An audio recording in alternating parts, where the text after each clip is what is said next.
4.3 is finished. Now you see student test number 75. Here one headlines is given equations of lines parallel to the x-axis and y-axis. Okay.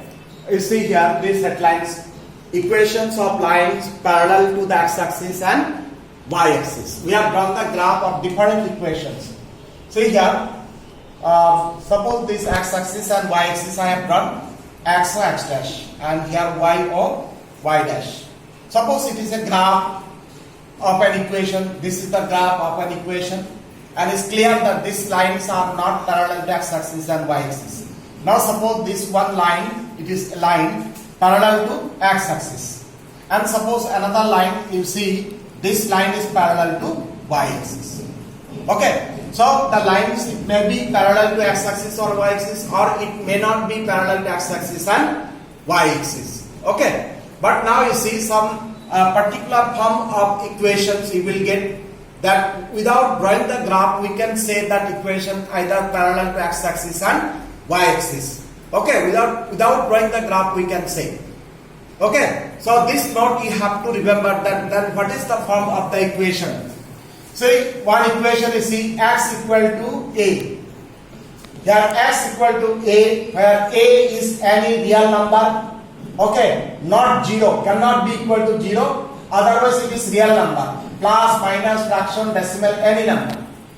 So here x is given, y is not given. So if we draw the graph of this equation x equal to a, where a is any real number, suppose particular value, a value suppose x equal to 2, we can take minus 2, okay, we can take 3, 4, 5, any number.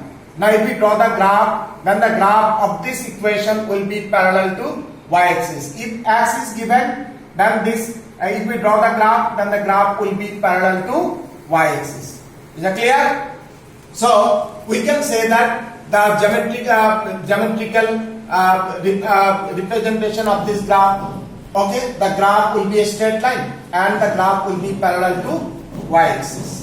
So now another equation, suppose y equal to b given. Here x variable is missing, y equal to b. B is again the real number, any real number, plus, minus, decimal, fraction. But b cannot be equal to 0. Now suppose y equal to, suppose here minus 3. Y equal to minus 3, but minus 3 is a real number. Now if we draw the graph of this equation, here x is missing. If we draw the graph of this equation, then the graph of this equation will be a straight line and parallel to x-axis. Okay, if y given, then parallel to x is given. So we can say the geometric representation, okay, of this equation will be a straight line parallel to x-axis. So this note you have to remember. So if the equation x equal to a, then the graph will be parallel to y-axis, and y equal to b, then parallel to x-axis, where a and b are the real number. This note we have to remember. Is that clear? Now suppose x equal to 0. Here a and b cannot be 0. Now suppose x equal to 0. Then also the graph will be there. Then the graph of this equation lies on y-axis. Means directly we can say the graph of this equation x equal to 0 is y-axis. Is that clear? And if y equal to 0, then the graph of this equation will be directly x-axis. Means if we draw the graph, then the graph will be lies on x-axis, or we can say the graph of this equation is x-axis. Is that clear? So these four formats we have to remember the notes. These are very important. Is that clear? So here you see the page number 75. Here notes is given. You will read this. So you will get the idea also. So this note we have to remember. Is that clear? This note to you, this you have to remember. Now you see the last exercise, page number 77, exercise 4.4. Okay, with these notes we will draw the graph of these equations. So now we will start the exercise 4.4. So exercise 4.4. Question number 1. Question number 1. Here you read, here given the geometric representation of y equal to 3 as an equation in one variable in two variables. Here one equation is given that y equal to 3. Okay, now we have to give the geometric representation when is one variable. One variable. Now you see that one variable, this is the equation, this is the solution. Y equal to 3, or we can write that y minus 3 is equal to 0. And now if we solve that y equal to 3, okay, so y equal to 3, if it is equation in one variable, then this is the value, and this value cannot change. This is a single number, and if it is one number, we cannot plot in the Cartesian plane. So this is the answer in one variable. The 3 is a number, then this 3 number only we can plot on the number line. Remember, if it is one variable, the solution will be a unique solution, and this solution can represent or can plot only on the number line. Suppose this is a number line, we divide the unique, okay, this side and this side. Suppose it is the center or origin 1, 2, 3, 4. Now this number 3, this is the position. Okay, this is the position, y equal to 3. So we have plotted on the number line. So this is the geometrical representation of this equation y equal to 3 in one variable. Is that clear? So we can say if it is one variable, then we can plot the solution only on the number line. Is that clear? So we can draw this number line vertically also. We can draw the number line horizontally also. Both processes are correct.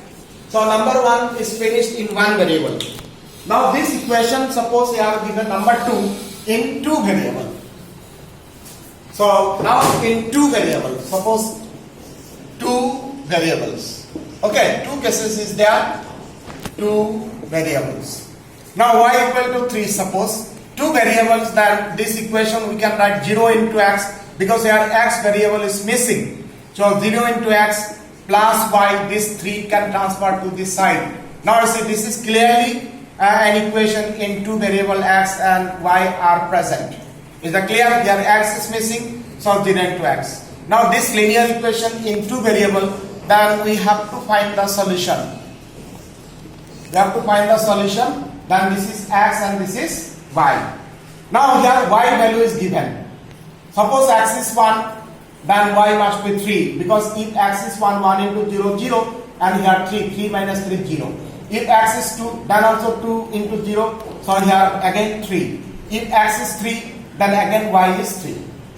Okay, so these are some solutions. Here see y given 3, so y in the places of y that it is fixed, and x 1, 2, 3, minus 1, minus 2, whatever number, but y is fixed. Now these are the solution. We can write in order pair 1, 3, 2, 3, and 3, 3. These are the solution. Okay, we got the solution. Now we'll draw the graph. We'll draw the graph. This is x-axis, x dash, and this is y-axis, y dash. Now we'll divide the unit into some equal units. Okay, these are the all plus values. So this side is plus and this side also plus. Now we'll plot the number 1, 3. It is 1, it is 3. Okay, then 2, 3, 2, 3. Then 3, 3. Here the point 3, 3. We can write the coordinate near the point. Now this 3 point, if we join this line, see we got a straight line, and it is clear this line is parallel to x-axis. If y given, then the graph will be straight line and it will be parallel to x-axis. So we can say the geometric representation of this equation in two variables, okay, will be infinitely many solution. First, infinitely many solution. And if we draw the graph will be a straight line and the graph will be parallel to x-axis. Is that clear? So one variable, two variable I have shown. One variable can plot only on the number line, and two variable then will get the solution, and this we can plot in the Cartesian plane, and the graph will be parallel to x-axis because y is given. Is that clear? So the question number 1 is completely finished.